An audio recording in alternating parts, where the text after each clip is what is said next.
Chapter 233. A man cannot be judged by his looks. The more he thought about how a living person was playing cards with more than 10 corpses in a dimly lit room into the night, the more his scalp tingled. Klein suppressed his instinctive fear and looked at the pale face, the malicious brown eyes, and the man who was about 28 years old that suffused madness. He pretended to be intimidated by the man's dominance and took a step back. During this time, Kaspars left the room and closed the door. The man asked in a deep voice, "You are the one looking for a bodyguard?" "Yes," Klein gulped deliberately. The man's strangeness made him feel fear, but it also brought him peace of mind. The stronger the bodyguard, the safer he would be. The pale-faced man in the black vest lifted his chin and asked, "Why are you looking for a bodyguard? How much are you willing to pay for this?" Klein didn't answer straight away. He thought for nearly 20 seconds before saying, "I will tell you the details of the mission first. Give me a price after you assess it. If I can pay for it, or if I have an item of equivalent value, we would have ourselves a deal. Otherwise, I can only give up and look for someone else." The fierce-looking man didn't say a word. Instead, he nodded as a gesture for Klein to recount his story. Klein deliberately looked at the zombies, treating them as normal card players. Then, he gave the man an inquisitive look, saying, "Before I answer, do you want to kick these guys out of the room?" "There's no need for that," the pale-faced man said in a deep voice. Klein hesitated for a moment, then honestly said, "I offended a big shot who might have a country supporting him." The room suddenly turned still and silent. The man, who had a hint of madness and malice in his eyes, froze on the spot as if he had turned into a plaster statue. After nearly a minute, he slowly said, "This mission is priceless. Get out!" Klein didn't manage to react until the man turned and walked back to the card table. Only then did he realize that there was no deal. You played cards with a bunch of living corpses in the room and presented yourself as a person of high standing and strength. Yet, you were scared off just like that. You are clearly a little crazy. Klein didn't know whether to laugh or cry as he added, "The big shot doesn't have that much freedom in Backlund." The man in the black vest ignored him and sat down again. The zombies began to hand out cards, look at their cards, and throw out chips. Klein exhaled and backed out of the room only to see Kaspars Kalinin. He had been waiting outside with his brandy nose and hideous wound. "We didn't come to an arrangement." Klein threw up his hands. Kaspars didn't show a look of surprise as he pondered for a few seconds before saying, "Did he request too high a price?" "No, he finds the mission too difficult." Klein didn't hide the reason. Kaspars frowned. "Merrick is the scariest person I know. He isn't even afraid of bullets. And since he thinks the mission is difficult, I don't think I can help you get in touch with other powerful people." "What a pity," Klein sighed. Kaspars clenched his right fist and struck his left chest. "May the storm be with you." "Then I am dead," Klein said with a smile as he made the best out of it. "Thank you. You can try asking around for me. I will pay you a fee. Yeah, I will come again tomorrow night." After receiving a positive answer, he left the Bravehearts bar feeling slightly melancholic. He didn't even have the interest to play a game of billiards. Was I being too honest? If I described the mission in a way that sounded simpler, Merrick would have agreed. I just wonder how much money he would ask for. Sigh. It's not my style to let someone else face the danger for me through deceit. As a Beyonder, if I constantly go against my heart's true thoughts and my own principles, then I probably won't be far from losing control. Feeling mixed emotions, Klein changed carriages and returned to Minsk Street. After washing up, Klein didn't waste any charcoal. He directly went to the bedroom and pulled the curtain to isolate the room from the outside world. On the way back, he carefully thought for a while, and discovered that the possible danger wasn't something that couldn't be resolved. To the unknown ambassador, his primary and fundamental purpose is to find Ian Wright. The reason he sent people to deal with me was because he wished to obtain clues to finding Ian from me.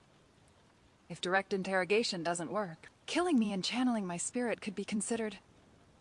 If I let him know that I can't find Ian either, he wouldn't take the risk to deal with a hired detective when the military special department might be monitoring the situation. Of course, my appearance and strength far exceeded his expectations, causing their operation to be exposed and causing them to suffer heavy setbacks. If I were the ambassador, I would definitely think about revenge and vent my anger. But it definitely wouldn't be now. Not when the situation is so tense and turbulent.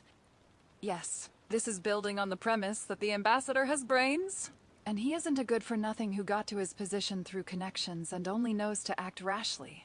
For him to be handling such an important matter, it must mean that Hez still rather reliable. In other words, the crux of the problem is Ian Wright's whereabouts. Therese still some latent danger. Would the ambassador reveal to the military special department that Mersault is a Beyonder after his failure? That would make them find my strength questionable, and use them to retaliate against me. This can be done easily with an offhand remark, with no difficulty involved. I have to be on my guard. Klein analyzed his situation, and suddenly had the urge to kill the unknown ambassador. However, just the thought of powerful Beyonders around him left him depressed. I wonder if the messenger can accept my delegations without Mr. Azek's permission. Probably not.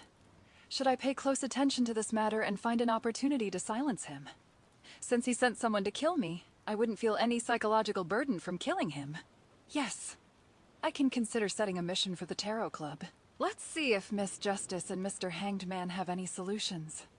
Perhaps a large sum of money can tempt that Mr. A, or some other powerful Beyonders. Klein suddenly had an idea came to him as he thought of the Tarot Club. With this idea in mind, he calmed down a lot. He found some paper and a pen and wrote the divination statement. Ian Wright's whereabouts. After confirming that there were no hidden Beyonders in the room, Klein looked at the curtain that shielded him from prying eyes. He recalled Ian's appearance and silently read out the divination sentence before leaning back into his chair. He quickly entered a dream and saw a dark, small, run-down room in the dreamy world. There was a bunk bed and a floor mat that 4 people slept on.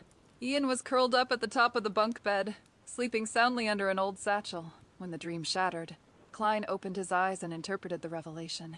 Living quarters like that only exist in the Eastborough and the Backlund Bridge area, but it's an abnormally huge place. Even if all the police in Backlund are deployed, they still wouldn't be able to find it. Ian was very careful. He didn't leave anything with me, otherwise. I would have been able to find him through dowsing rod divination. After a few minutes of consideration, Klein picked up the pen and added a paragraph to each of the divination statements, making it an excuse. I don't know.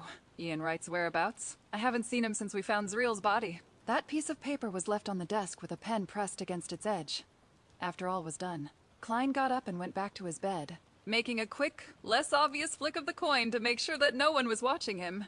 After obtaining a negative answer, he quickly took 4 steps counterclockwise, chanted the incantation, and entered the world above the gray fog.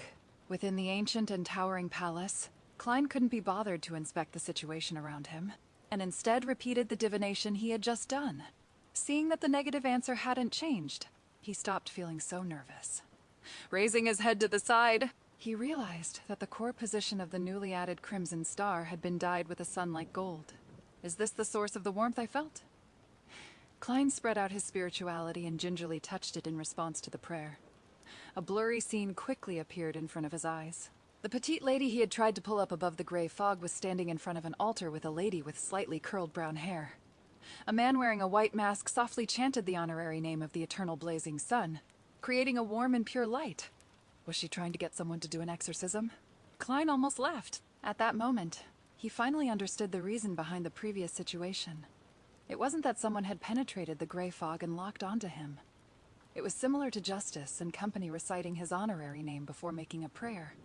And after the gray fog received the message, it automatically gave him feedback. However, since it wasn't a prayer, the illusory, overlapping voices ended up becoming a warm current. Notification. This is a notification. And not something that can cause harm or influence. Klein made a definite judgment. At the same time, he was roughly certain of one thing. The way the mysterious space above the gray fog connected with Justice, and the others wasn't absolutely abnormal or above the rules of this world. It still suffered particular restrictions that could cause effects of varying degrees by using specific methods. Klein continued watching the scene before him and listened to the voice speaking. He was surprised to find that it lasted longer than ever before. Before this, he wouldn't be able to take the initiative to spy on the corresponding target of the Crimson Stars, unless the other party had prayed for it, and only then would he be able to receive the corresponding scene. In another situation, when he gave his feedback, he would be able to see the scene and hear synchronized voices at the same time. However, once the response ended, he would no longer be able to gain any additional information. Now, It was like watching a long video whose footage was filled with mosaicked reality television footage.